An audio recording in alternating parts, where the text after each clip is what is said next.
This from Master Trumpet One. Biden becomes a Democratic nominee.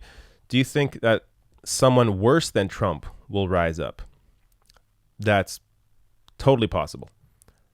I I have to say I don't think Biden will become the Democratic nominee. I think you see right now with the strength of both Warren and Bernie, if you combine those two numbers together, they overtake Joe Biden, and Joe Biden's numbers continue to fall. So I think it's very possible, actually, that we will see potentially a race between Elizabeth Warren and Bernie Sanders, which would be great. On one level, it's great. On the other level, I want to see Bernie over Elizabeth Warren. I think Bernie is pushing. The reason why his message is so unique is that he is really pushing for a political revolution. He understands that you need pressure from outside the White House to actually get things done. I don't think Warren right now is really as conscious of that. And even if if she is, and I think potentially she is aware of that, but she doesn't want to. She's afraid of challenging power in a way that Bernie is not. I mean, we saw that with her lack of endorsement of Bernie in 2016. We see that even now with her inability to really support Medicare for all. I don't know why she's wavering on that policy out of all policies, but to me, Bernie Sanders is far and away the obvious choice to vote for in this primary. So Warren, while I may put her as second because of her experience and the platform that she's put out, and also her ability right now to actually win. I mean, people always bring up Tulsi Gabbard. I think Tulsi Gabbard is largely great, but she is very far down in the polls right now. So until Tulsi is polling a little bit higher, I don't think it makes sense to realistically actually support or vocally try and push support for her when there's an issue with Joe Biden. I mean, you have to overtake Joe Biden. You have to overtake these moderates, these conservative Democrats. So once that fear is gone with someone like Bernie or Warren, then I think it makes sense to begin propping up some other progressives as well, potentially, and not necessarily in this race, but just in general. But yeah, Warren's a strong number two, but she's nowhere near Bernie Sanders. So I don't know why we even have to pretend to have this conversation. I mean, there are some progressives out there that are saying, well, I don't want to, say I endorse anybody yet. Let's just see how it all plays out. Are we really playing this game? Are we really? You all know. If you cover news, if you supported Bernie in 2016, he's the choice for 2020. So I don't think it makes sense to play this game. Just, it's okay. Support Bernie. I mean, that's one of the most amazing things, or one of the most beneficial things I think about commentary on YouTube. People are open with who they support. I think that's important. I think that's actual reporting. So it's important to report the facts objectively, but then also admit your bias, admit who you actually support and why you support them. There's nothing wrong with that. The issue that I actually see are people that hide their bias, reporters that pretend that they don't support somebody to give this veneer of, oh, I'm just a neutral arbiter. BS. We all know every single reporter on television has their favorites. They just won't tell us. So how is that better than actually being honest with people and telling you who they support and why they support them? So when it comes to reporting on politics, I've reached the end of my ability to even watch it. I mean, I used to watch Morning Joe a lot because I was curious what people in Washington and New York and these establishment circles, what they were saying. But now when I turn on those shows, it pisses me off because it's just lie after lie after lie. And even if it's not necessarily a lie, it's the way they frame the discussions. And I mean, even on The View today, so I was looking at clips of The View because I was potentially going to cover something on there.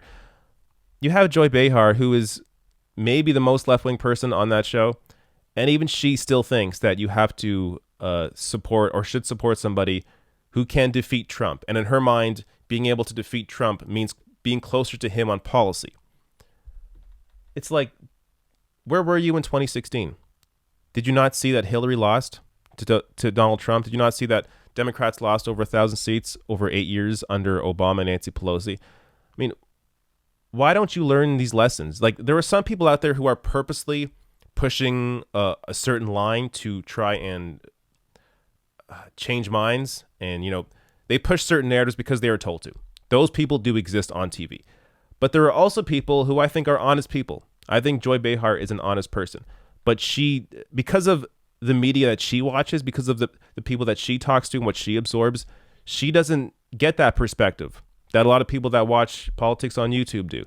So it's a completely different ballgame when you actually introduce the facts into a discussion and you break down the narratives that have been so completely off base for so many years.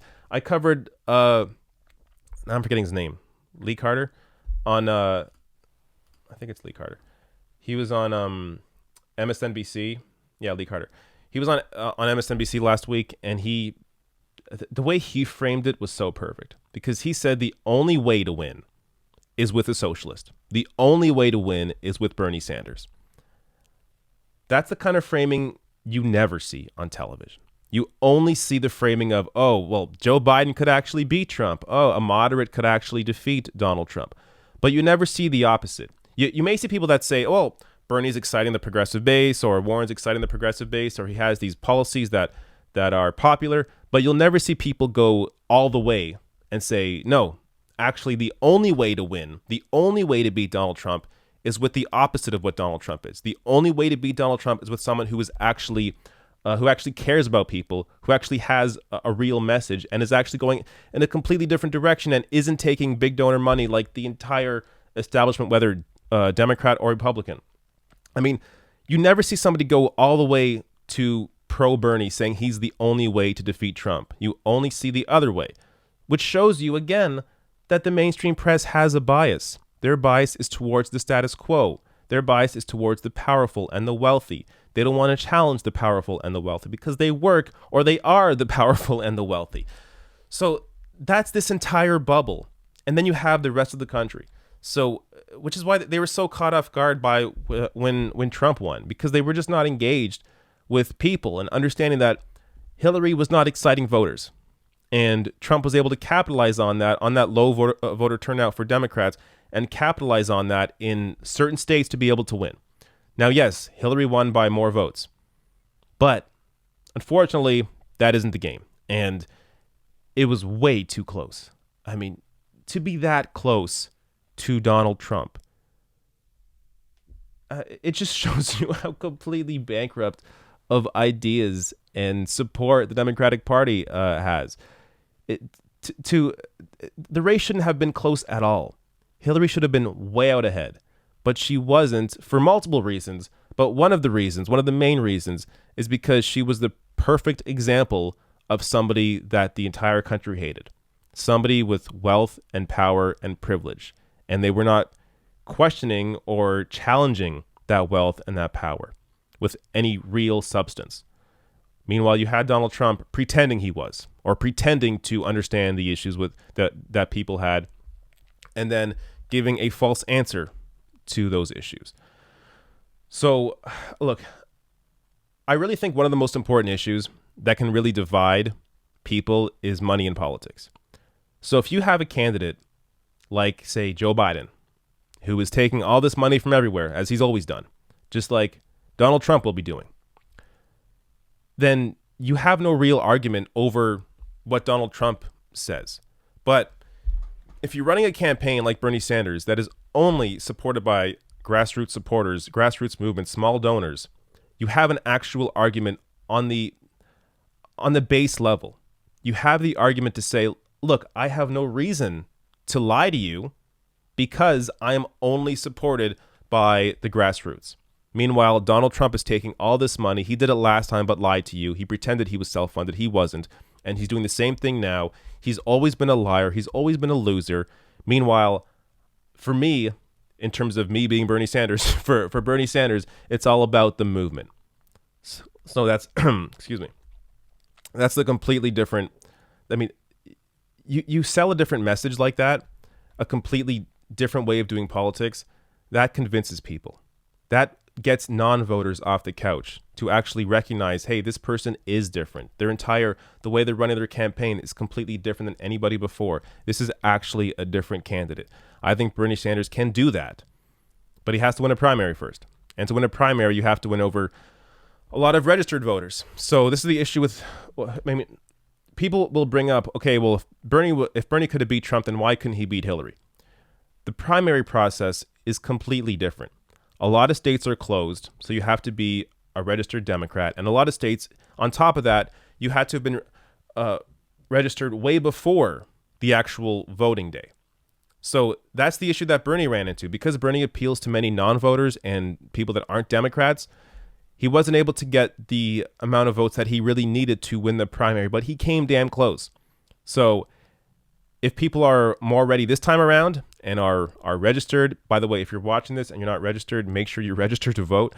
So if they're more registered, if they're actually ready and willing and able to vote for Bernie this time, then that's going to give him support above and beyond what we saw in 2016.